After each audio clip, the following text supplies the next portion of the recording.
Ramai-ramai warga jiran tinggalkan Malaysia. Fenomena warga negeri jiran tinggalkan Malaysia sempat menghebohkan negeri jiran. Pasalnya, lebih dari puluhan ribu dilaporkan telah meninggalkan Malaysia sejak Sabtu malam kemarin. Awalnya data imigrasi kelas 1 khusus tempat pemeriksaan imigrasi Bandar Udara Internasional Kuala Lumpur mencatat sekitar 16.790 warga keluar melalui bandara tersebut. Namun angka ini semakin bertambah banyak pada Sabtu malam. Data bandara per 9 April mencatat setidaknya ada 61.000 warga meninggalkan Malaysia. Dari total keseluruhan, setidaknya ada 10 besar negara yang warganya banyak meninggalkan Malaysia, yakni Jepang, Cina, Korea Selatan, Amerika Serikat, Perancis, Rusia, Inggris, India, Jerman, Arab Saudi, Belanda, serta warga negara Indonesia.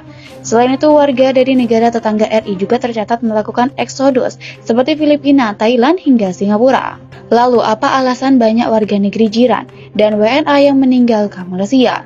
Kepergian para warga jiran dan WNA dari Malaysia dipicu beberapa hal.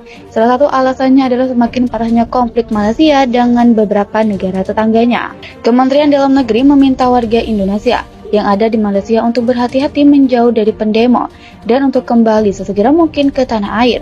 Sedangkan sebanyak 600 TKI di perkebunan kelapa sawit di Sabah, Malaysia diungsikan menyusul konflik negara bagian tersebut dengan Filipina dan juga dengan Indonesia. Pemerintah melalui Konsulat Jenderal Republik Indonesia di Sabah, Malaysia mengungsikan 600 orang tenaga kerja Indonesia yang bekerja di ladang kelapa sawit di Felda Sahabat, Blok 17 di negara bagian Sabah, Malaysia. Pemerintah melalui Konsulat Jenderal Republik Indonesia di Sabah, Malaysia mengungsikan 600 orang tenaga kerja Indonesia yang bekerja di ladang kelapa sawit di Felda Sahabat Blok 17 di negara bagian Sabah, Malaysia. Staf khusus Menteri Tenaga Kerja dan Transmigrasi Dita Indahsari kepada FOA pada Senin 4 Maret menjelaskan tindakan ini dilakukan karena kondisi keamanan di Sabah masih tak menentu setelah terjadinya kontak senjata antara Malaysia dan militer Malaysia.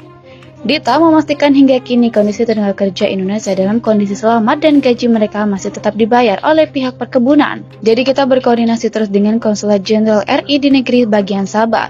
Sejak konflik ini membara, tidak ada korban jiwa dari TKI. Jadi TKI dan warga Indonesia di sana dalam kondisi selamat, ujarnya. Dan kita memastikan upah para TKI yang mengungsi ini tetap dibayar, walaupun mereka saat ini tidak bekerja karena sedang mengungsi. Dari pihak perkebunan kelapa sawit di Sabah juga setuju bahwa para TKI ini tetap dibayar upahnya.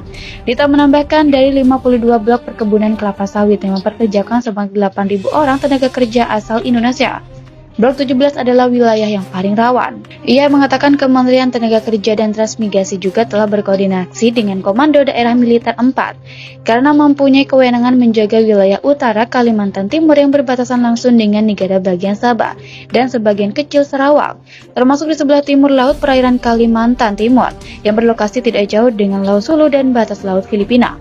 Koordinasi yang dilakukan menurut Dita adalah menahan arus tenaga kerja asal Indonesia yang akan masuk ke Sabah. Kita juga berkoordinasi dengan Panglima Kodam yang membawahi perbatasan Nunukan, karena memang perbatasan itu kita minta dijaga dengan ketat, supaya arus TKI yang masuk dari Indonesia ke Sabah bisa dicegah. Jangan sampai dalam situasi begini orang kita masuk ke Sabah, jadi kita minta ke Pangdam agar menjaga ketat wilayah itu khususnya jalan-jalan pintas, yang sering menjadi jalur TKI ilegal ke Malaysia, ujarnya. Proses pengungsian para TKI ini menurut Dita adalah kerjasama antara pihak Konsulat Jenderal RI di Sabah dengan pemerintah Malaysia. Kepolisian Malaysia, ujarnya, juga sangat membantu seputar lokasi pengungsian dan pengamanan para pengungsi. Sementara itu, Wakil Ketua Komisi 1 Dewan Perwakilan Rakyat mengatakan pihaknya telah meminta kepada Kementerian Luar Negeri jika membutuhkan tambahan.